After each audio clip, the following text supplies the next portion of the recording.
What you want, when you want it, where you want it. This is The Mesh. Barbecue summer is here. Whether you're at home or going to the beach, lake, mountains, or city, be sure to support your local barbecue businesses. From the butcher shops to the pitmasters and food trucks, pop-ups, and neighborhood joints, for dine-in or catering, Carolina Barbecue Festival reminds you to visit your locally owned businesses for barbecue summer. Visit CarolinaBBQFest.org for a list of local pitmasters that'll get you started. And while you're at CarolinaBBQFest.org, be sure to sign up and stay connected. You'll get all the latest details on upcoming events and coming soon, official dates for the 2027 Carolina Barbecue Festival. Until then, be sure to enjoy barbecue summer with your locally owned barbecue businesses. And when it comes to local barbecue in the Carolinas, few people are as well versed as today's guest. Robert F. Moss is the barbecue editor for Southern Living, and he writes about food, drink, and travel all around the world. Based in Charleston, South Carolina, Robert's the author of 6 books. He's a regular contributor to a variety of publications, Charleston Magazine, Garden & Gun, The Local Palate, several more. A lot of you, though, may know him as the one behind the best 50 barbecue joints in the South and other authoritative lists highlighting the very best barbecue that you can find around. Now he's cooking up something that we're excited to talk about, Luncheon with Legends. And we're so thrilled to welcome Robert Moss to the Low and Slow Barbecue Show. Robert, thank you for joining us today. Oh, well, thanks so much for having me. Appreciate it. Okay, probably the hardest question of the whole interview. I'm going to lead with it. And I know it's hard to nail these things down, but Robert, if you could dream up your barbecue order in North or South Carolina or both, and it's a dream, you can pick things from all over the place, what would be your ideal barbecue order in the Carolinas? I don't know if I gotta say that's depending on where I'm in the Carolinas. So I'll split it up just a little bit. If I'm in the Piedmont of North Carolina, my go-to order is always a barbecue tray. Chopped pork. I go for chopped myself. Some people like a slice. Some people like the coarse chopped. I'm more of a chopped person. Hush puppies and red slaw. That's just sort of my go-to. I think it could be one of the perfect unit of barbecue, a perfect little meal. If I'm in the PD of South Carolina or Eastern North Carolina, I would definitely go with whole hog. Whatever wherever I am, whatever their version of a whole hog plate is. Yeah, the most important thing is whole hog barbecue. I like I like slaw with it. I do love the way they do it. Skylight Inn with that little tray with the cornbread and the slaw on it. So, but any whole hog plate will do for me if I'm in that part of the Carolinas. Yeah, that's pretty ideal orders there for me too. So let's get right into the Luncheon with the Legends, and you kind of tiptoed around a couple of those legends in the Carolinas. First, tell us a little bit about it, what it is, and kind of how it got going. First, I guess as an article, right?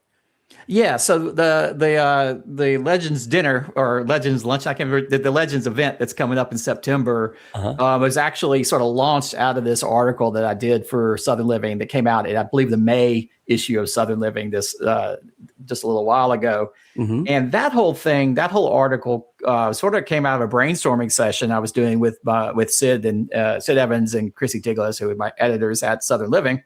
It's Southern Living's 60th anniversary year, and so we're trying to come up with something thematically appropriate to a big anniversary. And we started talking about barbecue legends, and then the question came up: okay, we've written a lot about the South's barbecue legends, the legendary pitmasters. Who are the next generation, the next crop of legends going to be? And if you think about sort of where barbecue has been, I think. I take the group that includes like Sam Jones and Rodney Scott and, sort of that generation as they're legendary. They sort of led the revival and all that. And so the question was, who's going to come next? Like when we look back on 2026, 60 years from now, tied to the 60th anniversary, who might we be talking about? And of course, we'll never know for sure unless we can fast forward and do a time travel. But I sort of speculated on 5 folks who I thought would be barbecue legends. And the idea is not just are these great barbecue cooks, because there's so many people who are cooking great barbecue in the Carolinas and throughout the South right now. These are really the people who are, in addition to cooking great barbecue, are somehow influencing the barbecue culture, somehow making their stamp on it and shaping the way other people cook. They're mentors, they're promoters, they are really helping advance barbecue. And that's how we landed on the 5 pitmasters who made the article and then who are cooking for this event in September. Yeah. So you have 5, and I know there's a whole bunch of people else out there. How did you come to those 5? And maybe a better question is, are there maybe 1 or 2 that you might have also included? And I'll name the list here in just a minute. Yeah. There could be a lot of different people, but I think these 5 sort of bubbled to the top. And there's a whole concept of it. Normally when I do an article like this for Southern Living, I'm writing about pitmasters. I'll interview them. I'll go to their restaurants, or I'll call them up and I'll interview the restaurateur or the pitmaster themselves and get their words in it. This was a little different. And so it was a bit of a surprise to the 5 people in it, because I didn't talk to them. I talked to other barbecue folks who had things to say about them. So everyone who's quoted in the article, it's not the 5 pitmasters who are the legends. It's other barbecue folks talking about them. And so one of the ways I sort of landed on that was I knew I had a couple of months before I had to really get started on the article. So I asked everywhere I went, like, who do you think is influential? Who's influenced you? Or who do you consider somebody who's a mentor or somebody who's really shaping barbecue? And these are the 5 that really bubbled up to the top. And what's interesting is some of them appeared in multiple conversations with because they've influenced lots of different people. So that's sort of how we landed on the list of the 5, next legends or potential next legends of barbecue.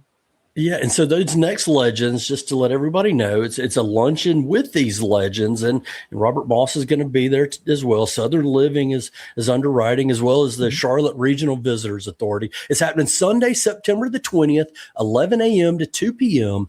It's going to be at Hunter Farm in Weddington, North Carolina. Those 5 pitmaster legends. And Robert, I'm going to kind of go down the list one by one. If you take a second and talk about each one kind of in your mind.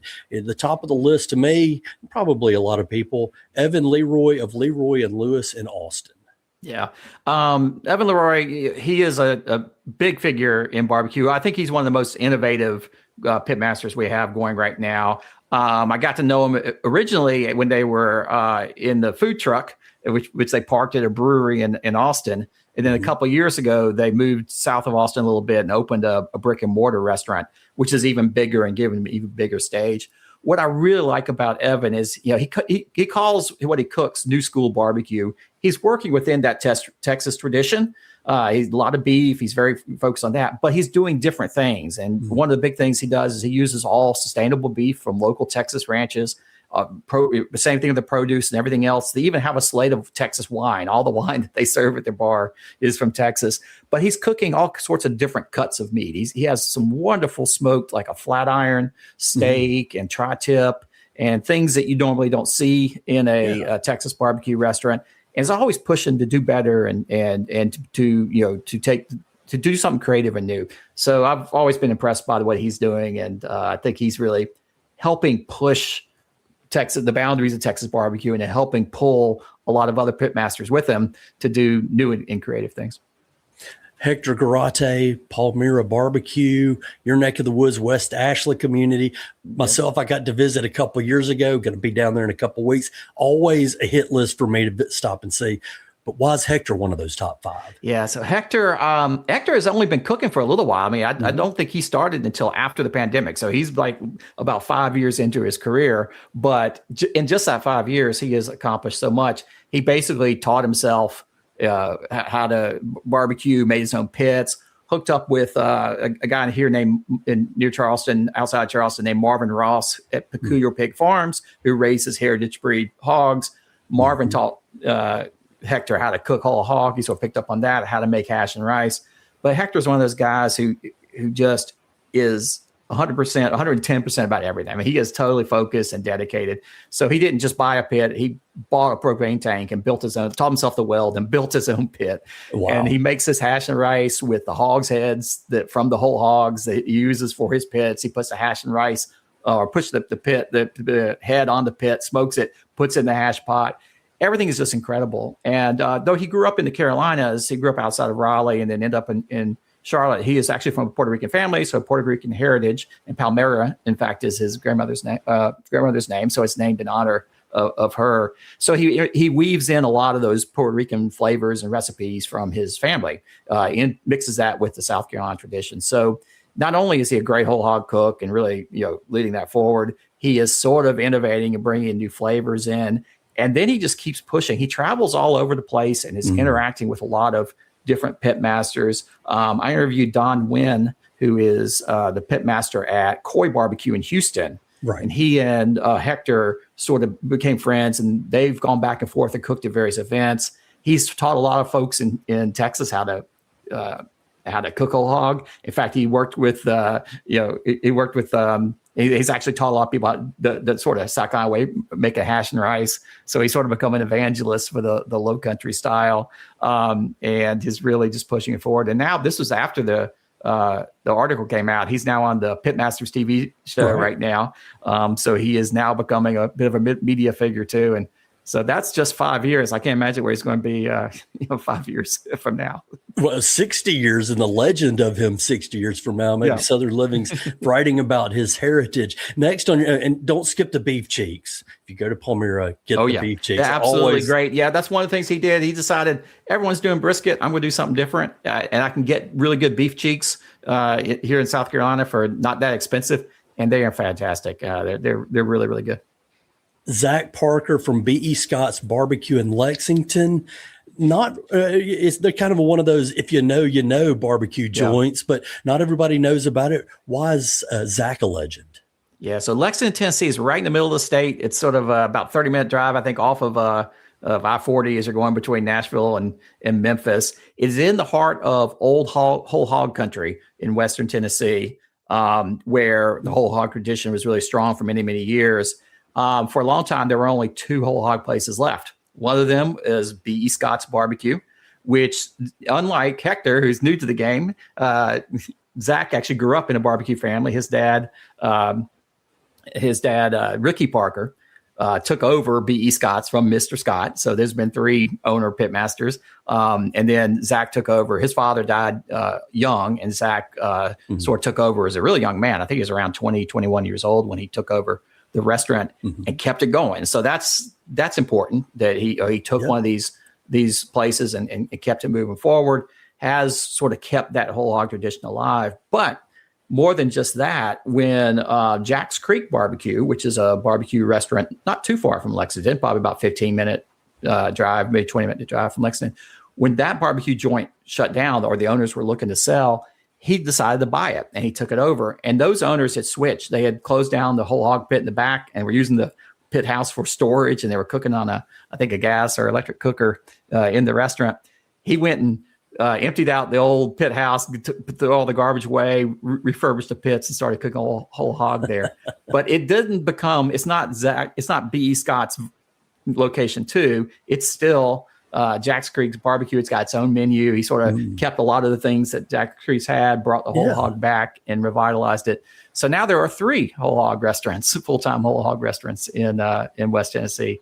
And he's just influenced a lot of other folks around that area, in sort of keeping that tradition alive and keeping that going. So that's legendary status for sure.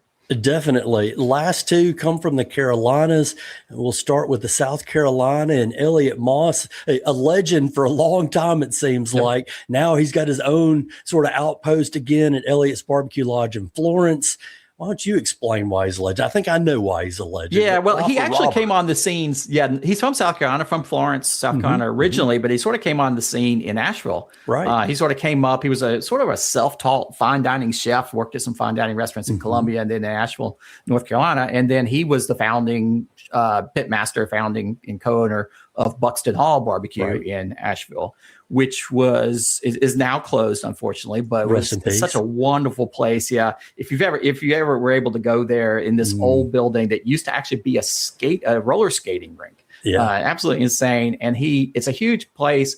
And I don't know what inspired him to do it, but he put the whole hog cookers inside the building behind the counter, in the kitchen under a big hood. It turned out to be a bit of a bad idea because they had the fire department end up getting called on them an awful lot. Often. But boy, was he cooking some fantastic whole hog behind there, and just really serious about it.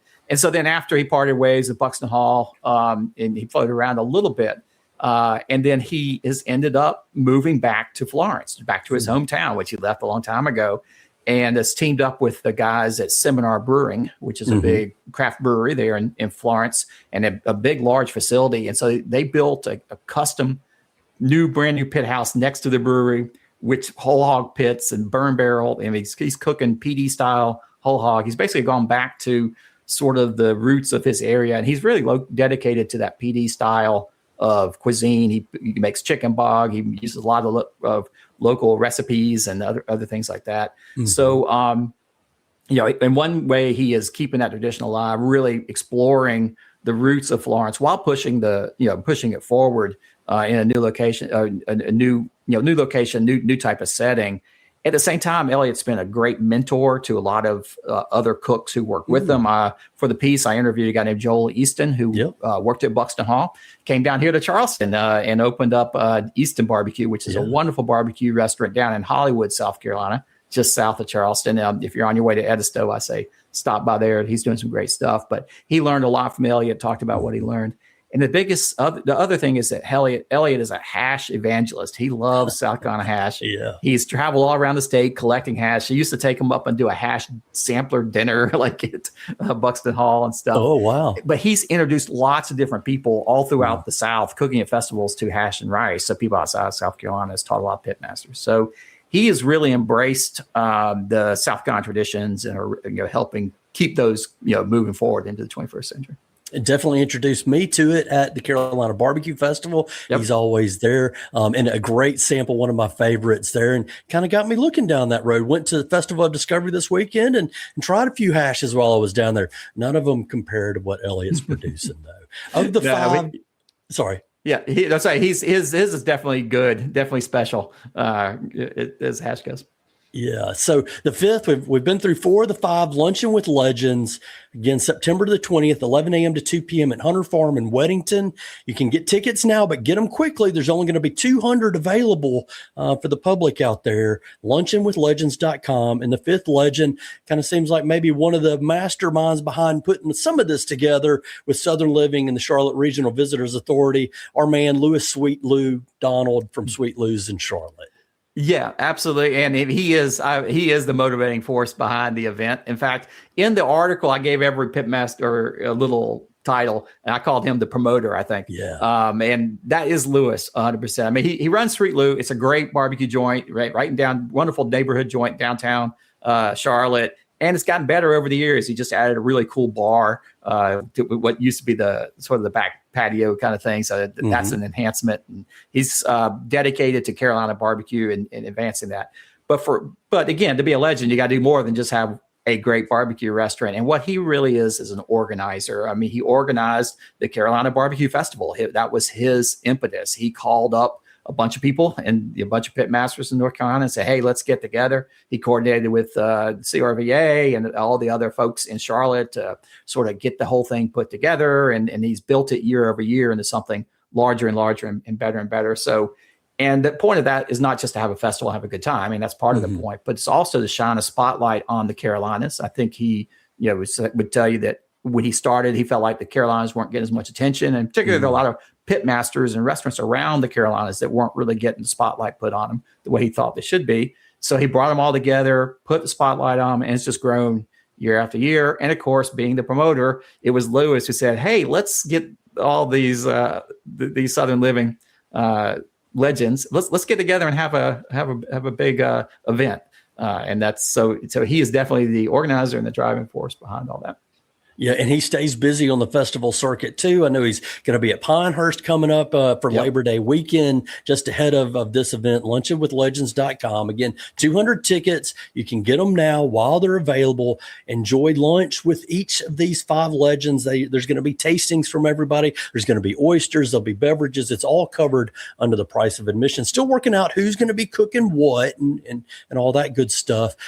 But stay tuned to the Low and Slow Barbecue Show. We'll have those details paths are available. And Robert, you said this kind of came out of you guys thinking about Southern Living 60th anniversary, and how can we reflect that in barbecue coverage? Has barbecue and Southern Living always kind of been together? Has barbecue always been a big part of it? And do you feel like it's increased in recent years? It was definitely increased in recent years. Southern Living, having covered the South since 1966, food has always been a big part of that. And actually, the magazine just launched a whole new digital recipe archive, going back with the 30,000 recipes from their archives. They have so much stuff there, so it's always been associated with Southern food. So naturally, barbecue's been a part of it. But it was really about, I think around 2013, 2014, that they decided we really need to up the barbecue coverage. That's when they reached out, and I signed on as the contributing barbecue editor. We started doing, the initial idea which we executed on, was I was going to drive around the South, and I went to each state or each region and sort of did a feature on like South Carolina barbecue or Alabama barbecue, and highlighted the restaurants and the styles. So I really traveled all over doing sort of travel pieces.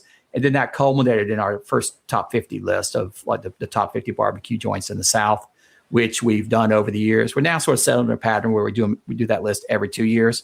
And so I did the list last year.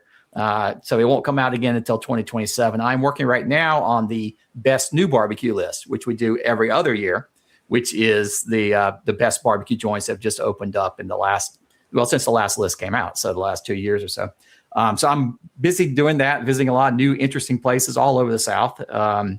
And we're really ramping that up. And then, of course, I write a lot of features for them, but there are a lot of other writers who write barbecue features as well. So I would definitely say in the last, 15 years, the barbecue coverage has gone up and up in Southern Living, as it has in, I think, magazines in general. There's just so much interest in it today that wasn't necessarily there back in the early 2000s.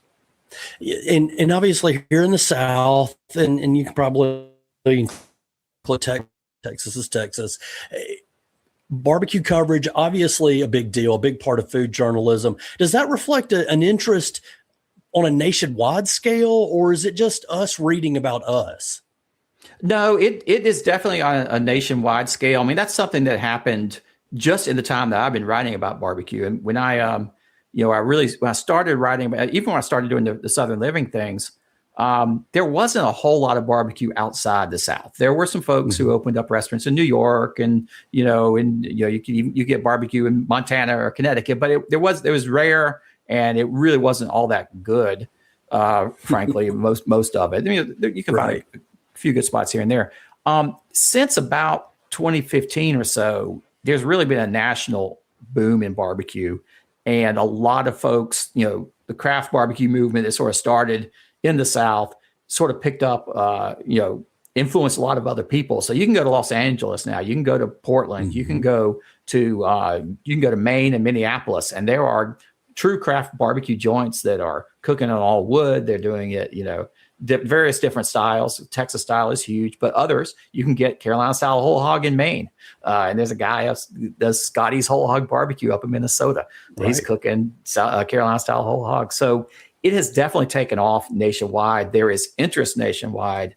And then in the last 10 years or so, that's now going overseas. There is huge interest in what you might call American style barbecue or Southern style barbecue all over the world now. Everywhere from Australia to Japan to France.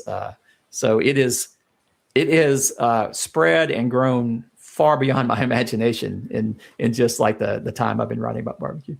Yeah. So obviously, as the footprint's expanding globally, there's new audiences out there. Do you think we're ever in danger of reaching a saturation point here in the United States, both for, the festivals, the restaurants, the competitions, and, all the coverage of it? I think there's got to be a saturation point at somewhere. I was worried 10 years ago that we were reaching peak barbecue, if you want to call it that, or sort of the saturation point, and it just kept on growing. So it hasn't happened yet. I did really think that, there's such a flurry of interest in really with the rise of social media and the food networks and all that. There's such a boom around 2015 or so that I didn't think it could last. But boy, it's proven to have legs. I think we'll see it continue to shift and evolve. I think people want new things. They want to move on. I've written a lot about some of the cost pressures facing barbecue joints right now, and so I don't see any signs. I don't think it's a bubble that's about to pop and burst in a sense and crash. We could plateau at some point, or it could splinter and go in different directions. It's a little bit hard for me to see where we're going, but I don't see it like crashing or necessarily, reaching a saturation point just yet. I just think it's going to evolve and change. Well, that's good news for everybody that's involved in it and interested in following it. And if there's new restaurants that are coming out that you're going to be talking about here very soon in coverage for the magazine, somebody must be still interested in it. Any sneak peeks on who might make the new barbecue joint? No, I got to keep that close to my vest because I don't even know yet because I'm still visiting. I'd like the top 50. I don't have a set number of new barbecue restaurants. I sort of have to see. There's always new restaurants opening. There's always a limited pool of what I consider like really significant, notable new restaurants. But I've hit a bunch of them already. Already in the last 2 years, I know we're going to be in the list. I got a pretty good list set up. I'm visiting this summer, so I'll hedge my bets a little bit on announcing who's going to be on it. But there is definitely a lot of activity now. One of the things, you had to put some rules around this, or the little box around it. So for me, it's going to be since the last list was published, so open really since 2024 or later. But by definition, I'm only doing brand new restaurants. So I don't count the second location of an existing restaurant. That's something we're seeing a ton of right now is successful barbecue businesses are expanding and they're opening new restaurants. And it's a little bit different than it was 10 or 20 years ago. Used to be somebody would set up a successful barbecue restaurant and then they'd open another location, on the other side of town, all within the area. You can think of, the various restaurants that have 2 and 3 locations around, like the Stamies up in Greensboro have two Stamies. These days, most of these successful restaurants they're not opening in the same town. They want to go to a different city or maybe even a different state. So now we've got these, cross-state barbecue, I don't know if you call them chains. There may only be 3 or 4 locations of them, but they're opening up in in different places. So that's one of the things we're seeing is barbecue jumping far and wide. So I don't include the second location of a existing joint as new, but that is definitely we are getting lots and lots of new places opening up, more and more barbecue. It seems like, and there are some closing that as always, but I don't see the balance. I think we're opening new ones probably at the same rate or faster than places are closing. You mentioned the cross-border restaurants. I think Lewis Barbecue definitely got that Midwood Smokehouse. They kind of in the same city, but are expanding a larger footprint. So a couple of Carolina institutions that are growing those footprints there. So when you're looking at not just the news or the new restaurants, but also the top 50 list, outside of it, I think you call it going with your gut. Maybe kind of give us a glimpse into what goes into creating these lists from a time, how much you driving, what don't people see about your production of these lists that maybe they should? Yeah. And there are a lot of lists right now. If you go online and you go anywhere, people are always putting out lists of top 50. The vast majority of those lists are what's called source from the internet. Whoever wrote them just went and just did a bunch of Googling and borrowed what other people written or borrowed Yelp reviews and things like that. That's polite. Borrow. Yeah. Lifted other people's material. And with AI, it's even faster and easier to steal a bunch of people's material and cobble together a list. So one of the things I'm very emphatic about is going to going and actually visiting the restaurants and eating there. So that's a key thing. I have a big spreadsheet of I got a lot, the top 50 from last time I redid the list, and I got a whole bunch of candidates that maybe didn't quite make the list. I always call them the bubble. They're these restaurants there's always 20 or 30 that maybe could get, they're all right around that making the list. So I always go revisit all those. I try to go back and revisit restaurants, every list so that I've been back and taste them. And I've always got a list. The best new barbecue list helps me prepare for the top 50 because I'm visiting all the new places and sort of, and I've already found a couple. I'll tease this that are new. They're probably going to make it on the top 50 list next year. Probably. We'll go back and see. But there are some impressive newcomers out there, and I'm always learning about ones that I haven't. Rarely if I've not heard about it, but sometimes somebody will recommend something I've not heard, or they'll say you got to go here. It's really good. So I'm always getting recommendations and going and doing that. But I do visit everywhere on the list. I've visited almost all of them more than once, except for maybe a couple that were brand new or fairly new when I made the list. And if it's high on the list, I'm definitely going to go back and make multiple visits. So a lot goes into that.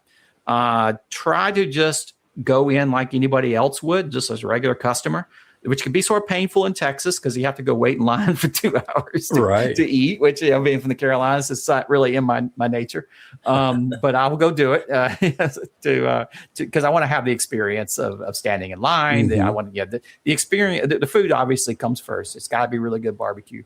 But to differentiate yourself from everybody else, you also have a really good experience. Whether that's what it's like to stand in line and wait, like a place like Snow's where waiting in line is actually a lot of fun. At least John G's. A few places I enjoy it. John G's is the same way. It's a very similar kind of atmosphere at John G's. Or if it's more of a place that maybe there's never a line and you just walk in, but it's a great classic place or something wonderful about it. The experience matters. So I try to take all that into account.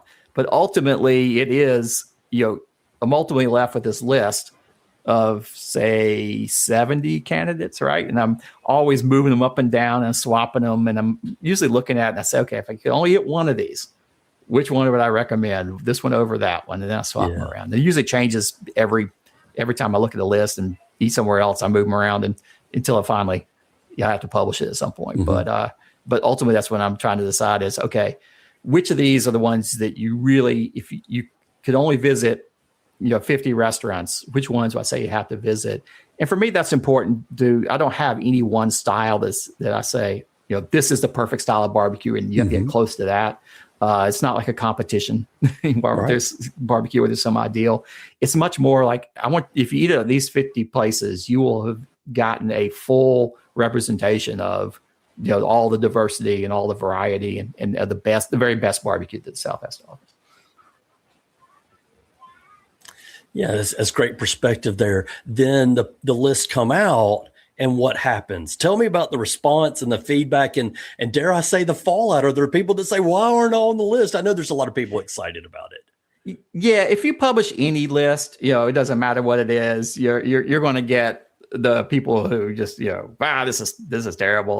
Or usually if you didn't put my favorite restaurant on there, this list is garbage. You have no credibility. I tend to ignore that because those are not thoughtful responses. I do like if somebody does, I always do take notes if someone's really says, hey, have you ever been here? This is a great place. I like when someone recommends I go visit someplace. My favorite emails are clearly you've never been to barbecue joint X because you didn't put a list. And I was like, nope, I went to barbecue joint X and it's not on the list for a reason. I don't know why you like it so much.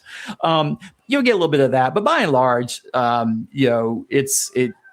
these days, the blowbacker is not big, other than the typical jawing that you typically get with any list. What I think is really interesting is how much other publications pick up on the list.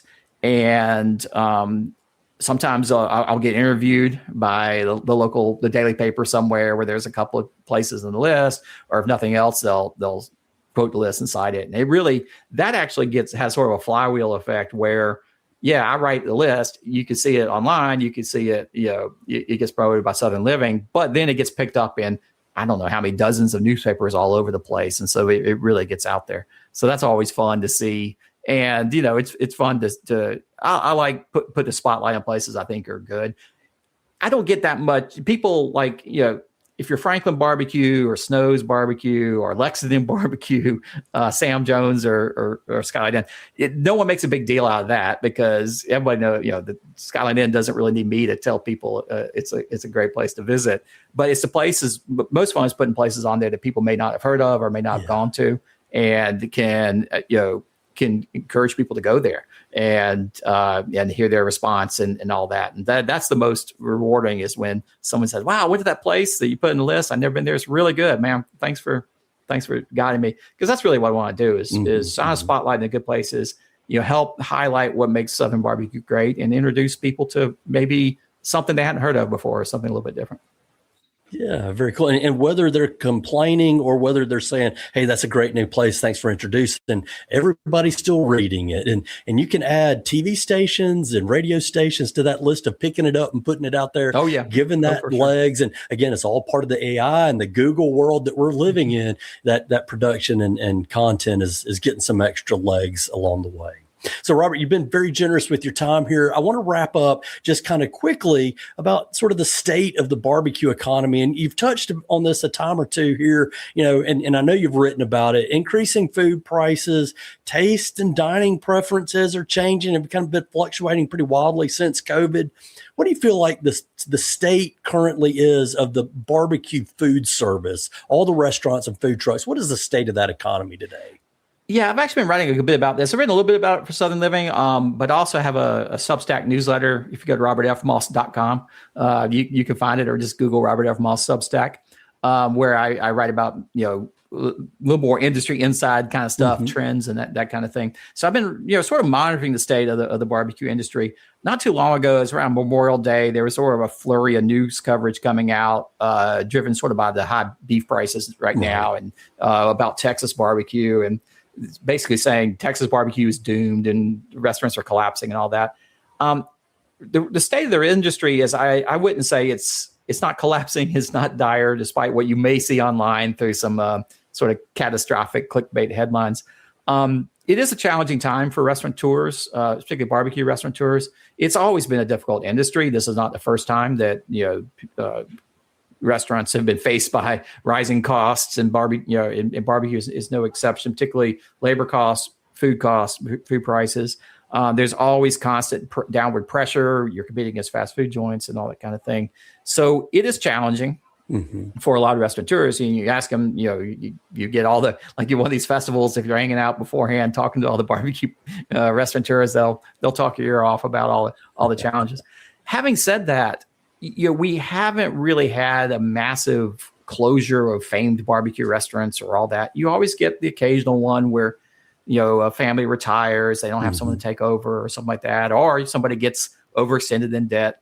But it's not a necessarily a trend. So I think barbecue folks are very resilient. They're pushing through the challenges. They're getting creative. Yeah, brisket, prime brisket, in particular, if you're in Texas, is sky high. So Pitmasters are experimenting with other things. They're trying to find things that have a better margin and all that kind of stuff, and they're collaborating with each other.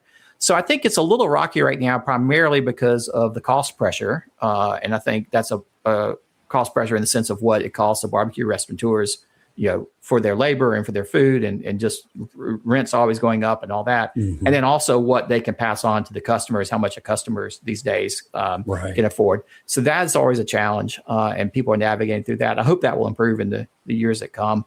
So I think it's a little rocky right now, but nothing I see indicates it's not something we can push through and we can get to a little bit more, a little more stable area, or a little more, lucrative area for everybody. Yeah. There's another piece of the barbecue business too, though. It's the cooking equipment, the ingredients, these festivals, the competitions. That's its own little economy, even top 50 list publishing. How do you feel like that state of economy looks? Yeah, the festivals are interesting. I don't think it's, we've had a little surge of various different festivals and competitions.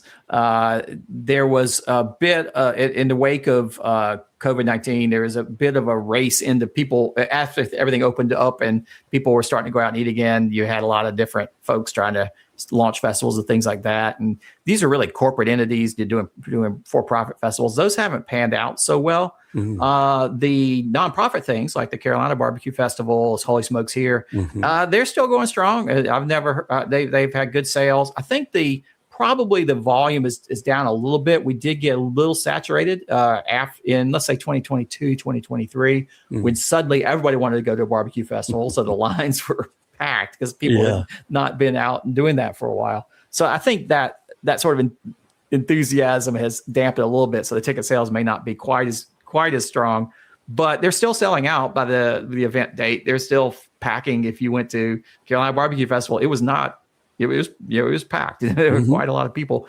this year. So I think we're reaching a good equilibrium point now after a little bit of irrational exuberance, if you will, in 2022, 2023. Same thing with the equipment manufacturers. I could talk all day about Weber and Traeger and sort of all the private equity money that went into outdoor cooking equipment right after 2022 or so. Right. That is all shaken out and settled out. But I think it's going to reach a equilibrium too, and keep moving forward. As you say, you could talk about it all day. We could talk about barbecue topics all day. You've been so generous with your time. We want to conclude here, as I often do here on the Low and Slow Barbecue Show. Robert, I know you've been doing this barbecue thing with food, drink, travel reporting for a really long time. Yeah. I know you've got the Robert F. Moss Substack newsletter, robertfmoss.com, right? So Southern Living writing, contributions to other publications. You always got something new on the horizon. What keeps your fire burning? Why do you keep doing this? Frankly, I'm a food writer, but I was as much a travel writer. I like going places and seeing things. And so I think if I just sat in my office here, that's the unglamorous part of food writing is sitting here on the keyboard. But I love getting out and going places and visiting, new restaurants, visiting going to the festivals, getting to talk to people and all that. So that keeps me moving. I'm doing a lot these days for Southern Living, a lot more these days on non-barbecue restaurants, eating at everything from classic steakhouses to new fine dining places to little hole in the wall hamburger joints and things like that. And so that just gives me more things to discover. And I like going to new places and discovering restaurants that I've never eaten at, whether they're a brand new restaurant, which I love that, or maybe a place that's been around for 50 years, but it's the first time I've been there. So that's sort of what keeps my fire going and keeps me, interested year in and year out. And that, my friends, is the final word from Robert F. Moss, barbecue editor of Southern Living magazine, and top contributor who's keeping barbecue and barbecue people front and center of food lovers' attention. Robert, thanks so much for joining us today. Oh, well, thanks. It was great. Thanks for having me. Well, Barbecue Show Barbecue Summer is sponsored by Carolina Barbecue Festival. Whether you head to the beach, the lake, the mountains, or the city, be sure to visit your local barbecue businesses this summer. Go to CarolinaBBQFest.org for a list of local pitmasters that'll help you get started. And while you're there, sign up to stay connected. You'll be the first to know the dates for the 2027 Carolina Barbecue Festival. To our audience, thank you for listening to the Low and Slow Barbecue Show. If you like what you hear, share our podcast with your food-loving friends. Please subscribe and give us a 5-star rating on your favorite stream. You can find more local barbecue people at our website, lowslowbbqshow.com. We've got a library of podcasts with interviews of local pitmasters in the Carolinas and beyond. Pick a Pitmaster podcast, give it a listen, and make plan to visit their business this summer. While you're at the website, sign up for our weekly newsletter. We deliver the latest Carolina barbecue news. You can do that all at lowslowbbqshow.com. The Low and Slow Barbecue Show is proud to be part of the Mesh.tv network of podcasts. That's where Andrew Moose is the producer of our podcast and so many others on the Mesh network. Thank you for your help, Andrew. And once again, thank you all for joining us on our Low and Slow Barbecue Show adventure, where I'm your host, Chigger Willard, reminding you that for the best barbecue and the best barbecue podcast, make it low and slow. You've been listening to The Mesh, an online media network of shows and programs ranging from business to arts, sports to entertainment, music to community. All programs are available on the website as well as through iTunes and YouTube. Check us out online at themesh.tv. Discover other network shows and give us feedback on what you just heard.